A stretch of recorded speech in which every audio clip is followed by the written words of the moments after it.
बेटा अस्सलाम वालेकुम। आज हम एक और आपके फर्स्ट ईयर के लेक्चर से स्टार्ट करेंगे और वो फर्स्ट ईयर का आपका सॉलिड्स का जो चैप्टर चल रहा है उसका टॉपिक है और वो है types of the crystalline solid. यानी जो क्रिस्टलाइन सॉलिड होते हैं उनके क्रिस्टल जब बनते हैं तो उन क्रिस्टल्स के अंदर क्या कुछ होता है। एटम होते हैं, आइंस होते हैं, मॉलिक्यूल्स होते हैं। तो ये क्रिस्टल एटॉमिक भी होते हैं, कोवेलेंट बॉन्डिंग वाले भी होते हैं, आयोनिक बॉन्डिंग वाले, मेटालिक बॉन्डिंग वाले भी होते हैं। तो आज हम इसका एक इम्पॉर्टेंट पार्ट जो है आज हम हल करेंगे और वो हमारा होगा कौन से सॉलिड्स के बारे में। आयोनिक सॉलिड्स जो हैं इनको आज हम देखेंगे कि इनके कौन कौन से कैरेक्टर्स होते हैं। तो हम अपना लेक्चर यहीं से स्टार्ट करेंगे और इनमें हम देखेंगे कि ये यानी हमारा टॉपिक है types of crystalline solids. Crystalline solids की कितनी टाइप्स हैं? तो अमूमन हम पढ़ते हैं कि there are four types of crystalline solids. Crystalline solids की चार टाइप्स हैं। पहली टाइप को हम क्या बोलते हैं? Ionic crystals. ये कहा जाता है, इसको आयोनिक क्रिस्टल्स बोलते हो, ठीक है। या इनको दूसरा नाम हम देते हैं कौन सा? Electrovalent crystals. आयोनिक क्रिस्टल्स या फिर इलेक्ट्रोवैलेंट क्रिस्टल्स इनको कहा जाता है। दूसरी टाइप, ये नॉन मेटालिक होते हैं, एलिमेंट्स में ज्यादातर बनते हैं, चंद कंपाउंड भी हैं, कोवेलेंट क्रिस्टल्स बनते हैं इनके। उसके बाद जो है एलिमेंटल क्रिस्टल भी कहते हैं इनको, कंपाउंड भी होते हैं। उसके बाद नेक्स्ट होंगे कौन से क्रिस्टल? मेटालिक क्रिस्टल्स होंगे, मेटालिक क्रिस्टल्स भी बनते हैं। और उसके बाद लास्ट होंगे मॉलिक्यूलर क्रिस्टल्स। मॉलिक्यूलर क्रिस्टल्स भी इनको कहा जाता है, या फिर इनको दूसरा नाम हम कौन सा देते हैं? हम इनको नाम देते हैं van der Waals crystals. Van der Waals crystals भी कहा जाता है। तो टोटल हमारे पास यानी कि क्रिस्टल्स जो हैं वो कितने टाइप के हैं? वो आमतौर पर क्रिस्टलाइन सॉलिड्स जो हैं इनमें ये चार टाइप के हैं। कोवेलेंट सॉलिड भी हैं, ionic solid, covalent solid, metallic solid और मॉलिक्यूलर सॉलिड। क्योंकि क्रिस्टलाइन है तो हम क्रिस्टल्स भी लिख सकते हैं। तो हम शुरुआत करते हैं सबसे पहले यानी कि जो है क्रिस्टल्स की टाइप से। और वो क्रिस्टल्स कौन से हैं? इनको हम आमतौर पर क्या बोलते हैं? आयोनिक और इलेक्ट्रोवैलेंट क्रिस्टल्स। आयोनिक क्रिस्टल्स भी बोलते हो, इलेक्ट्रोवैलेंट क्रिस्टल्स भी बोलते हो। अच्छा, समटाइम्स सॉलिड्स लिखा हुआ है तो भी ठीक है, बात एक ही है। अब ये क्रिस्टल कैसे बनेंगे? असल में कुछ आइंस, अब आपको पता है जब एटम इलेक्ट्रॉन लूज करते हैं तो केटाइन बनाते हैं, और जब गेन करते हैं तो क्या बनाते हैं? एनाइंस बनाते हैं। तो इन क्रिस्टल के अंदर ऑपोजिट आइंस आपस में जुड़ते हैं, और केटाइन एनाइन के साथ, एनाइन केटाइन के साथ, फिर इस तरीके से इनका सीक्वेंस बनता जाता है। और ये फिर क्या करते हैं? ये फिर बॉन्डिंग करते हैं, और इनके दरमियान यानी हर केटाइन और एनाइन, अब जैसे सोडियम क्लोराइड का क्रिस्टल उठा लो, सोडियम केटाइन है और क्लोराइड क्या है? एनाइन। इन दोनों आइंस के दरमियान कौन सी बॉन्डिंग होती है? इसको बोला जाता है आयोनिक बॉन्डिंग। तो इन क्रिस्टल्स में ऑपोजिट आयंस आपस में जुड़ते हैं, कोई ज्योमेट्रिकल शेप बनाते हैं, ठीक है ना। और वो जो शेप ये बनाते हैं वो क्रिस्टलाइन होता है, लेकिन बॉन्डिंग कौन सी होती है इनमें? आयोनिक बॉन्डिंग होती है। तो इसलिए हम इन क्रिस्टल्स को आयोनिक क्रिस्टल्स बोलते हैं। यानी व्हेन, जब क्या होगा कि opposite opposite charge opposite charge ions क्या होंगे? कंबाइन टुगेदर, आपस में जुड़ेंगे, आपस में कंबाइन होंगे, बट किसके थ्रू होंगे? Through ionic bonds. Ionic bonds के थ्रू कंबाइन होंगे, तो फिर दे प्रोड्यूस, यानी ये प्रोड्यूस करेंगे कौन से बॉन्ड्स? आयोनिक बॉन्ड्स आपस में बना लिए, अब ये आयोनिक क्रिस्टल्स बनाएंगे। और इनमें मोस्ट कॉमनली एग्जांपल्स में sodium chloride, magnesium oxide, calcium carbonate, calcium chloride, मतलब एक मेटालिक कैटाइन होगा और नॉन मेटालिक एनाइन होगा। चार्जेस कोई भी हो सकती हैं, पॉसिबल है। अब आपको ये कैसे पता चलेगा कि ये आयोनिक क्रिस्टल है? इसके कुछ कैरेक्टर्स होंगे, जाहिरी तौर पर हमें वो नजर आएंगे। हम उन बेसिस पर इनको क्या बोलते हैं? आयोनिक क्रिस्टल्स बोलेंगे। तो सबसे पहले हमें इनके कैरेक्टरिस्टिक्स को देखना पड़ेगा, फिर हम डिसाइड कर लेंगे कि ये आयोनिक क्रिस्टल हैं या कोवेलेंट क्रिस्टल्स हैं। तो देखते हैं इनके कौन कौन से कैरेक्टरिस्टिक्स हैं, कौन से इनके कैरेक्टर्स हैं। तो अब यहां पर हम इनसे आयोनिक क्रिस्टल्स जो हैं उनके कैरेक्टरिस्टिक्स जो है of ionic crystals, ionic crystals के कैरेक्टरिस्टिक। नंबर वन, पहला, अब आपने पढ़ा है कि ऑपोजिट आयंस जो हैं ये एक दूसरे के साथ जुड़ते हैं, यानी पॉजिटिव आयन नेगेटिव से, नेगेटिव आयन पॉजिटिव से, पॉजिटिव नेगेटिव, नेगेटिव पॉजिटिव जुड़ते जाते हैं और ये एक पूरा क्रिस्टल बनाते हैं। तो इनमें हर आयन पर या तो पॉजिटिव चार्ज होती है या फिर नेगेटिव, और इस चार्ज को आप क्या बोलते हो? पोल बोलते हो। तो ये सारे क्रिस्टल्स जो होते हैं आयोनिक, ये पोलर होते हैं। तो पहला कैरेक्टर इनमें कौन सा है कि they are highly polar, highly polar crystals, यानी ये सॉलिड्स जो हैं ये पोलर सॉलिड्स होते हैं। देयरफॉर, फिर इसी वजह से they are they are highly they are highly water soluble, ये आसानी से पानी में हल हो जाते हैं। तो कोई सॉलिड आपको मिलता है, आपको डाउट है कि वो आयोनिक क्रिस्टल है या नहीं, पानी में हल करो, अगर फौरन या जल्दी में पानी में हल हो जाए तो फिर समझ लो वो क्रिस्टल किसका होगा? आयोनिक क्रिस्टल होगा।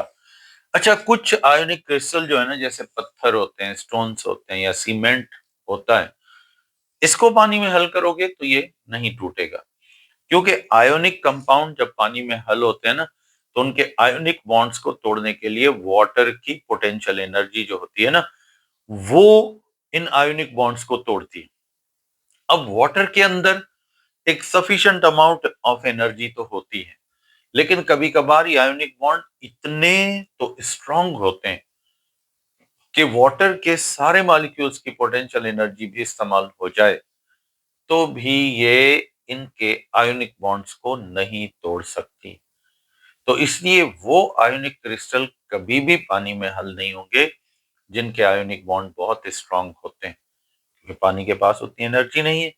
तो इसलिए वो फिर स्टोन्स वगैरह जो हैं दे आर वाटर इनसॉल्युबल। क्या है ये? वाटर इनसॉल्युबल है, यानी अक्सर तो हल हो जाते हैं, नॉर्मल आयोनिक बॉन्ड है, बहुत स्ट्रांग नहीं है, पर कभी कभार कहा जा सकता है कि सम आयोनिक सॉलिड्स आर, ये अक्सर जो है वाटर इनसोल्यूबल, यानी ये पानी में आसानी से हल नहीं होते हैं। क्यों हल नहीं होते हैं? बिकॉज, क्योंकि water has not sufficient energy, पानी के पास उतनी सफिशिएंट एनर्जी नहीं होती है टू ब्रेक देयर लैटिस, यानी उनका जो क्रिस्टल का स्ट्रक्चर होता है ना, उसको उसको लैटिस, ये पूरे जाल, पूरा स्ट्रक्चर जो बनता है ना, लैटिस, उसको तोड़ने के लिए इतनी सफिशिएंट एनर्जी उनके अंदर नहीं होती है। अब इनकी एग्जाम्पल जैसे काफी सारे क्या होते हैं, स्टोन्स हैं या फिर सीमेंट है वगैरह। तो ये पानी में, ग्लास, शीशा है, इसको पानी में हल करो तो हल नहीं होता है। क्यों नहीं होता है? बॉन्ड बहुत स्ट्रांग है इस वजह से। बाकी ये जरूर है कि ये सारे पोलर होते हैं और मेजॉरिटी वाटर सोल्यूबल होती है। अब नेक्स्ट कैरेक्टर इनका, नेक्स्ट कैरेक्टर जो है वो कौन सा है इनका? वो ये है कि, यानी सेकंड कैरेक्टर, दे possess दे possess शार्प। शार्प का यहां मतलब, बुक में वर्ड शार्प लिखा हुआ है, इसका मतलब है हायर, बहुत ज्यादा। क्या होते हैं इनके? मेल्टिंग एंड क्या? बॉइलिंग पॉइंट्स, इनके बहुत ज्यादा मेल्टिंग और बॉइलिंग पॉइंट्स होते हैं। ड्यू टू, किसकी वजह से? Strong hydrogen, due to strong क्या? Ionic, ionic bonds. Strong ionic bonds हैं, जितने बॉन्ड स्ट्रॉन्ग होंगे उतने मेल्टिंग और बॉइलिंग पॉइंट क्या होंगे? हायर होंगे। तो इसलिए जिनके मेल्टिंग और बॉइलिंग पॉइंट बहुत ज्यादा यानी हायर होते हैं, तो फिर therefore they are they are called as hard substances. फिर इन चीजों को आप अक्सर क्या बोलते हो? हार्ड सब्सटेंसेस बोलते हो।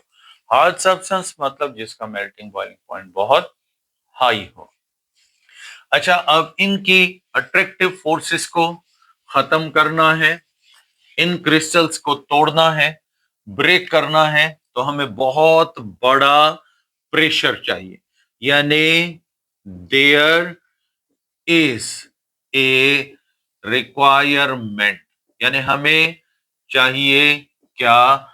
हाईएस्ट या हायर प्रेशर, बहुत बड़ा प्रेशर और फोर्स, ताकत चाहिए टू ब्रेक, ताकि हम क्या कर सकें?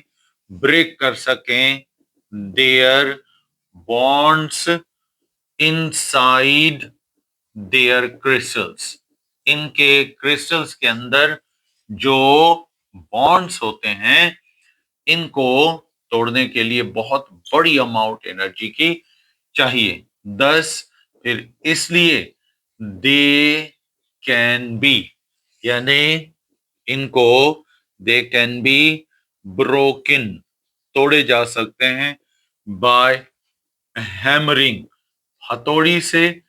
इनको अगर बहुत ज्यादा हिट किया जाए तो फिर ये टूट सकते हैं, ब्रेक हो सकते हैं, क्योंकि बहुत बड़ा प्रेशर, बहुत बड़ी फोर्स हैमर के थ्रू जब इसको हिट करती है तो इनमें वाइब्रेशन पैदा करेगी, उससे ये बॉन्ड या अट्रैक्टिव फोर्सेस खत्म हो जाती हैं।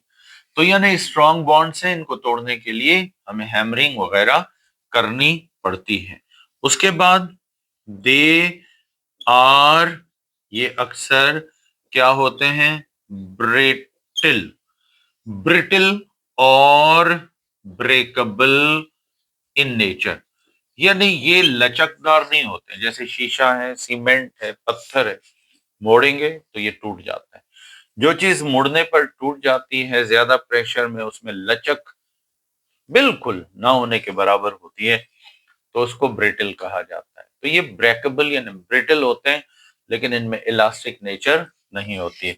दे आर ब्रिटल और ब्रेकेबल, ठीक है, बट पर दे पजेस, पर इनके अंदर मौजूद नहीं है क्या, जीरो एलास्टिसिटी, यानी ये एलास्टिक नेचर इनके अंदर बिल्कुल नहीं, जीरो इलास्टिसिटी है, तो इसलिए ये लचकदार नहीं होते, ज्यादा इनको मोड़ेंगे ये टूट जाएंगे।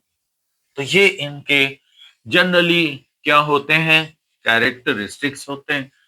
उसके बाद इनका नेक्स्ट कैरेक्टर क्या होता है, यानी नंबर 5th कैरेक्टर पे अगर हम आ जाए, तो इनका 5th कैरेक्टर जो है वो ये है कि they possess, they possess higher density, यानी इनके अंदर बहुत ज्यादा एटम्स होते हैं, ठीक है, आइंस होते हैं, मैटर बहुत ज्यादा होता है, अट्रैक्शन बहुत स्ट्रांग होती है ना, ज्यादा तादाद में एटम इनके अंदर होते हैं क्रिस्टल के अंदर, तो इस वजह से इनका वॉल्यूम के मुकाबले में मास बहुत ज्यादा होता है। They possess higher density due to, किसकी वजह से, एब्सेंस, एब्सेंस ऑफ क्या, free spaces in between their, in between their ions, इनके आयंस के बीच में कोई बहुत बड़ा गैप तो नहीं होता है, थोड़ा सा गैप होता है, इसलिए मैटर ज्यादा होता है, तो ये फिर वजन में, डेंसिटी में बहुत हायर होते हैं, इनका वजन बहुत ज्यादा होता है, बहुत हेवी होते हैं, पत्थर वगैरह आपने सुना होगा, देखा भी होगा, वजन बहुत होता है, अट्रैक्टिव फोर्सेस स्ट्रांग हैं, गैप बिल्कुल ना होने के बराबर। अब नेक्स्ट आते हैं इनके यानी कुछ और कैरेक्टरिस्टिक्स जो हैं आयोनिक सॉलिड्स के, उनको देखते हैं। तो इनमें एक है कंडक्टिविटी, बल्कि आपके बुक में लिखा हुआ है पुअर कंडक्टिविटी, यानी आयोनिक सॉलिड्स जो हैं इनमें ये करंट के और हीट के अच्छे कंडक्टर नहीं होते। क्यों अच्छे कंडक्टर नहीं होते हैं, आप यहां से देख लो, आपको पता है जब कोई इलेक्ट्रॉन फ्लो करते हैं या चार्जेस फ्लो करते हैं तो हम उसको बोलते हैं इलेक्ट्रिकल करंट। तो इलेक्ट्रिकल करंट के लिए ये जरूरी है कि ये जो इलेक्ट्रॉन्स हैं ये ऑलमोस्ट क्या करें, ये ऑलमोस्ट जो है ये मूव करते हैं, ठीक है ना, मूव करेंगे तो ही इनमें करंट का फ्लो चल सकता है। लेकिन अब ये आयन देखो क्रिस्टल के अंदर क्या है, बिल्कुल जुड़े हुए पड़े, तो ये मूव नहीं कर सकते इधर उधर, तो हम कह सकते हैं इनमें जीरो फ्री मोशन, आजाद हरकत तो है ही नहीं ना, क्योंकि मॉलिक्यूल या एटम या आयन, इनके आयंस जो है वो जुड़े हुए, गैप है ही नहीं, फ्रीली मूव नहीं करेंगे। तो ये हो गए इलेक्ट्रिसिटी के नॉन कंडक्टर, हीट के नॉन कंडक्टर, पर कब, जब ये सॉलिड फॉर्म में थे, गैप था ही नहीं, आयन इंडिपेंडेंट नहीं थे। अब एक काम करते हैं, इनको हीट करते हैं और फिर ये क्या होने लगेंगे, मेल्ट। जब ये मेल्ट हो जाएंगे इनका क्रिस्टल का स्ट्रक्चर टूट जाएगा। अब ये आयन बिल्कुल एक दूसरे से टूटकर, आजाद होकर, अलग होकर एक दूसरे से काफी गैप पर चले जाएंगे। जब ये मेल्ट हो जाएंगे, मोल्टन स्टेट में आ जाएंगे, तो ये एक लिक्विड बन जाएगा। अब आयन आजाद हैं, अब इनमें से कंडक्शन हो सकती है किसकी, ऑफ करंट, यानी इलेक्ट्रिसिटी या करंट की कंडक्शन। इनको पिघला दें, इनको मेल्ट कर दें, आयंस को आजाद कर दें, फ्री स्पेस पैदा हो जाए, फ्रीली मूव करेंगे तो कंडक्शन होगी। यहां नहीं होगी क्योंकि ये आपस में जुड़े हुए होते हैं, एक दूसरे के साथ अटैच होते हैं, तो इसलिए इनका आमतौर पर हीट या करंट को कंडक्ट करना आम हालात में पॉसिबल नहीं होता है, यानी they are they are non conductors, यानी ये कंडक्टर्स नहीं होते हैं ऑफ किसके, हीट एंड करंट। ना इलेक्ट्रिसिटी पास होगी ना करंट पास होगा, ड्यू टू किसकी वजह से, due to absence of free spaces. इनके एटमों के बीच में फ्री स्पेसेस बिल्कुल नहीं है इस वजह से। बट पर देयर मोल्टन मिक्सचर, जब इनको पिघला दिया जाए तो इनके बन जाते हैं पिघले हुए मिक्सचर। मोल्टन मिक्सचर इसलिए कहते हैं, मोल्टन माना पिघला हुआ, मिक्सचर्स कैन कंडक्ट, ये कंडक्ट कर सकते हैं किसको, इलेक्ट्रिकल करंट को या फिर हीट को, ड्यू टू फ्री स्पेसेस, क्योंकि फिर इनके आयंस में पिघलने के बाद फ्री स्पेसेस पैदा हो जाती हैं, लिहाजा ये कंडक्शन कर सकते हैं। तो इनमें कंडक्शन का होना इसी वजह से पॉसिबल हो जाता है कि ये आमतौर पर आपस में जब अपने बॉन्ड तोड़ देते हैं इस वजह से।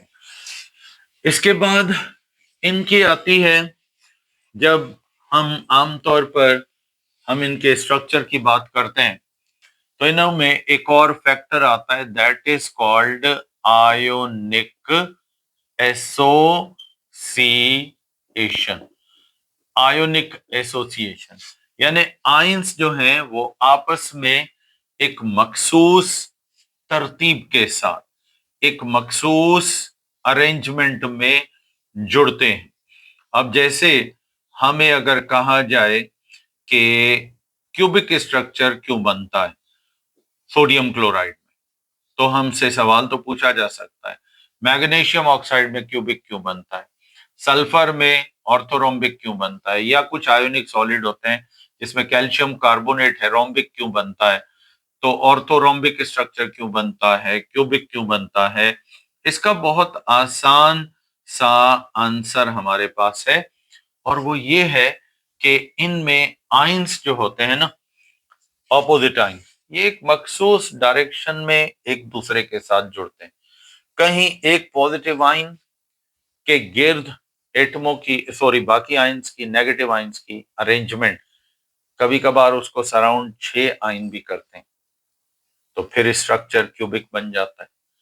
कभी कभार 3 करते हैं फिर ट्राइगोनल बन जाता है, कभी कभार 6 करते हैं हेक्सागोनल बन जाता है। मकसद कोई भी स्ट्रक्चर बना cubic trigonal hexagonal ionic solids में, तो वो इस वजह से बना कि इनके आयंस जो है ना वो एक मखसूस तरतीब में एक दूसरे के साथ जुड़ते हैं।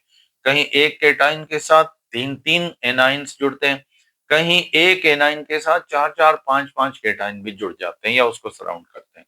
तो ये स्ट्रक्चर जो है ये असल में डिसाइड कौन करेगा, आयंस की आपस में जुड़ने का अमल, और इसी को क्या बोलते हो, आयंस एसोसिएशन।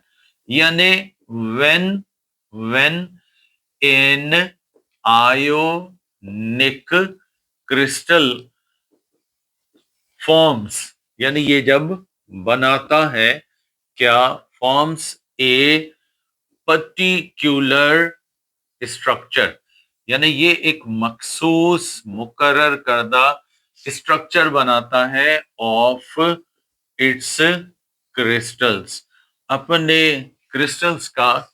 तो फिर ये किस बुनियाद पे बनाता है, it is due to different, यानी इसमें मुख्तलिफ अलग अलग क्या होती हैं, अरेंजमेंट्स ऑफ देयर आइंस, यानी इनके जो आइंस होते हैं उनकी आपस में अरेंजमेंट्स डिफरेंट होती हैं। अब जैसे एग्जाम्पल के तौर पे in a cubic cubic unit cell और क्रिस्टल, किसका क्रिस्टल है, ऑफ NaCl, NaCl का क्यूबिक क्रिस्टल बनता है। तो फिर यहां क्या होता है, ईच सोडियम केटाइन यानी Na plus ion is surrounded, यानी इसके गिर्द मौजूद होते हैं हाउ मेनी 6 Cl क्लोराइड के आयंस होते हैं। और यही अमल क्लोराइड के आयन के साथ भी होता है। एक क्लोराइड के आयन के साथ को उसको सराउंड करते हैं 6 किसके आयन, सोडियम के। कैसे, अभी देखते हैं इसको और फिर डिसाइड करेंगे कि वाकई क्या ऐसा होता है। बिल्कुल ऐसा होता है। देखें, जब एक सोडियम का केटाइन क्रिस्टल के अंदर आएगा तो इसमें पहले दो जो हैं इसके साथ क्लोराइड के आयन, एक बिल्कुल अपवर्ड में और दूसरा डाउनवर्ड में, इधर आ जाएगा। दो आयन ये हो गए। अच्छा, दूसरा आयन कहां पर आएगा, यहां पर Cl का, और ये Cl का यहां पर आ जाएगा। ठीक, और यहां पे ये पांचवा और यहां पर ये छठा। अब आप ये देखें, ये एक आयन है, इसको कितने आयन्स सराउंड कर रहे हैं, तो आप खुद देखो। 4 आयन तो ये हो गए, ये अलबत्ता कितने हो गए, 2 आयन ये हो गए। तो समझें 6 जो हैं क्लोराइड के आयन्स जो हैं सोडियम को सराउंड कर रहे हैं। ऐसे ही एक क्लोराइड का आयन अगर सेंटर में आएगा तो उसको सोडियम के कितने आयन्स सराउंड करेंगे, तो वो 6 सोडियम के आयन्स होंगे। तभी फिर इसका स्ट्रक्चर सोडियम क्लोराइड का कौन सा बनेगा, क्यूबिक। तो कहने का मतलब हर एक आयोनिक क्रिस्टल की जो पर्टिकुलर शेप होती है वो उसके आयोनिक एसोसिएशन पे डिपेंड करती है, उसके आयंस के अरेंजमेंट पे, उसके सराउंडिंग आयंस पे डिपेंड करती है। तो ये शेप्स क्यों चेंज होती हैं, क्योंकि इनमें डिफरेंट अरेंजमेंट्स बनती हैं किसकी, आयंस की, जो इनको क्या करती हैं, सराउंड करती हैं। तो ये आयोनिक एसोसिएशन बहुत बड़ा काम है, बहुत बड़ा रोल है इसका, किसमें, यानी एक क्रिस्टलाइन सॉलिड को बनाने में या उसके क्रिस्टल बनाने में इसका बहुत बड़ा रोल होता है। अब उसके बाद हमारा आता है कौन सा, यानी कोआर्डिनेशन नंबर। क्या आता है, कोऑर्डिनेशन नंबर।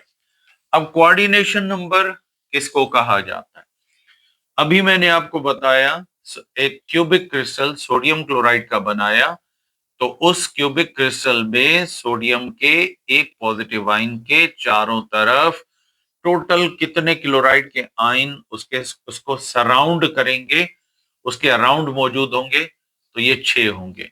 तो ये जितने, समझो एक कोई आयन सेंट्रल कर लो जैसे सोडियम है, अब इसका यानी कि कोऑर्डिनेशन नंबर इस सेंट्रल का वो होगा जो इसके सराउंडिंग आयन है। तो हम यहां लिखेंगे कोऑर्डिनेशन नंबर किसका, ऑफ सोडियम केटाइन, यानी इसके गिर्द जो है, और क्लोराइड एनाइन, यानी जब क्लोरीन के गिर्द होंगे। ठीक, आयन इज, ये कितना होता है, 6 होता है, इन इट्स आयोनिक क्रिस्टल्स, इसके आयोनिक क्रिस्टल्स में इसका कोऑर्डिनेशन नंबर, सोडियम के गिर्द 6 हैं तो 6 क्लोराइड, यानी कि क्लोराइड के हैं, कोऑर्डिनेशन नंबर 6 है। क्लोराइड के गिर्द जितने सराउंडिंग आयन होंगे वो उस क्लोराइड का कोऑर्डिनेशन नंबर होगा। तो एक आयन उसको सेंट्रल करके ले लो, अब उसका कोऑर्डिनेशन नंबर से मुराद उसकी क्या होगी, उसके गिर्द कितने आयन उसको सराउंड कर रहे हैं, ये उस आयन का कोऑर्डिनेशन नंबर कहलाता है। यानी इट इज नंबर ऑफ, क्या है, surrounding ions around a central atom और आयन। एक को जिसको आपने सेंटर करके ले लिया है, उसके गिर्द जो है जितने ऑपोजिट आयंस मौजूद होंगे, ये उसका क्या कहलाएगा, कोऑर्डिनेशन नंबर कहलाएगा। अब आते हैं नेक्स्ट कैरेक्टर, वो भी, अब ये कोऑर्डिनेशन नंबर भी इनकी शेप्स को डिसाइड करता है। कोऑर्डिनेशन नंबर 3 है तो ट्राइगोनल, 4 है तो टेट्राहेड्रल, 6 है तो ये बॉडी फेस सेंटर्ड क्यूबिक या ऑक्टाहेड्रल बनाता है, और अगर ये 8 है तो फेस बॉडी सेंटर्ड क्यूबिक बन सकता है। तो शेप कोऑर्डिनेशन नंबर से भी डिसाइड होती है। अब नेक्स्ट नंबर 4th कैरेक्टर इनका कौन सा है? That is called radius ratio. क्या कहते हो इसको? Radius ratio. What is radius ratio? It is the ratio of size of a cation and an ion। यानी हम अगर किसी चीज का, किसी आयोनिक सॉलिड का या आयोनिक सॉलिड्स का होता है, इसको बोलते हैं रेडियस रेशो। और ये कैसे निकाला जाता है रेडियस रेशो? सबसे पहले जो कंपाउंड बन रहा है उसमें देखो साइज केटाइन का कितना है। साइज ऑफ केटाइन जितना हो एंगस्ट्रॉम में ऊपर रखो। अब इसको डिवाइड करो किससे? साइज ऑफ एन आयन से। याद रहे ये भी एंगस्ट्रॉम में तो ये भी एंगस्ट्रॉम में होगा। तो ये क्योंकि रेशो है तो इसलिए इसका कोई यूनिट नहीं होता है। तो ये वैल्यू जो है रेडियस रेशो की, ये हमें क्या बताती है? ये डिसाइड करेगी कि क्रिस्टल का शेप कौन सा बनेगा और रेडियस और कोऑर्डिनेशन नंबर क्या होगा। अब हमें बस साइज मिल जाए केटाइन और एनाइन का तो रेडियस रेशो निकालना आसान। तो इसके लिए एक चीज अब जहन बना लो कि रेडियस रेशो किस काम का है या किस काम में आएगा। तो हम यहाँ एक चार्ट बना लेते हैं और उस चार्ट में सबसे पहले हम यहाँ रखेंगे, क्या रखेंगे? यहाँ पर रखेंगे रेडियस रेशो। पहले तो रेडियस रेशो रखेंगे, फिर देखेंगे कोऑर्डिनेशन नंबर कौन सा बनेगा उससे, और उसके बाद शेप ऑफ क्रिस्टल कौन सी बनेगी, यानी क्रिस्टल की शक्ल कैसी होगी, शेप ऑफ क्रिस्टल क्या होगा। यहां से शुरू कर। सबसे पहले रेडियस रेशो जो है ये 0.15 से स्टार्ट होता है। कहां से स्टार्ट होता है? 0.15 से स्टार्ट होगा और ये कहां तक जाएगा? ये जाएगा 0.224 तक। अगर रेडियस रेशो का आंसर 0.15 से 0.224 तक है तो कोऑर्डिनेशन नंबर होता है 3। कोऑर्डिनेशन नंबर 3 होता है। और शेप कौन सी बनती है? ट्राइगोनल। कौन सी शेप बनती है? ट्राइगोनल प्लेनर शेप होती है। ठीक है, त्रिकोण शेप बनती है क्रिस्टल की। अगर रेडियस रेशो 0.225 से शुरू होता है और 0.414 तक जाता है, कहां तक जाता है? 0.414 तक जाता है, तो फिर कोऑर्डिनेशन नंबर कितना होगा? ये कोऑर्डिनेशन नंबर होगा 4। और शेप क्रिस्टल की, आयोनिक क्रिस्टल की कौन सी बनेगी? टेट्राहेड्रल। कौन सी शेप बनेगी?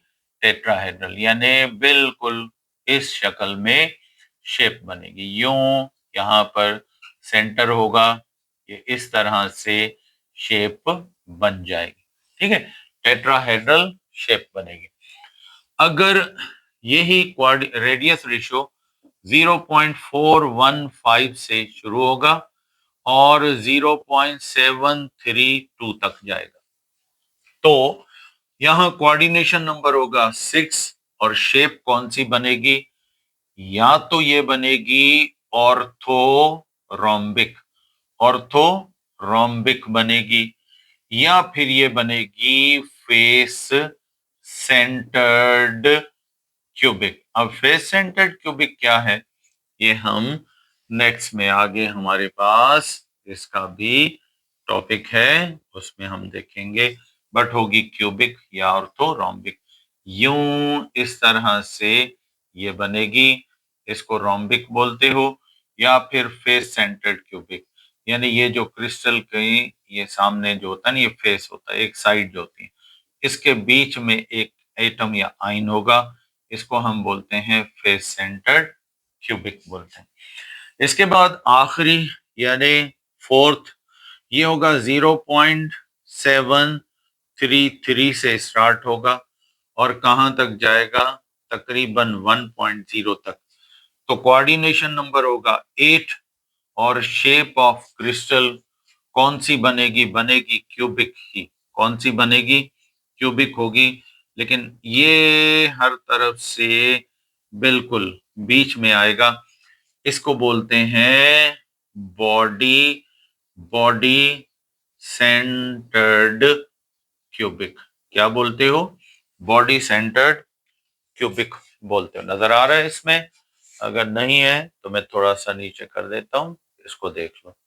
ये स्ट्रक्चर इस तरीके से बन जाएगी। तो ये था मेरा आयोनिक क्रिस्टल्स के बेसिक कैरेक्टर्स, यानी आयोनिक क्रिस्टल कैसे बनते हैं, उनकी प्रॉपर्टीज क्या होती हैं, उनका अरेंजमेंट का क्या इफेक्ट होता है। अब आगे हम नेक्स्ट टाइम स्टार्ट करेंगे कोवेलेंट क्रिस्टल्स से। तो कोवेलेंट क्रिस्टल्स क्या हैं, उनके कैरेक्टरिस्टिक्स क्या हैं। तो कल फिर नए टॉपिक के साथ आएंगे। टिल टुमारो बेटा, अल्लाह हाफिज एंड थैंक यू।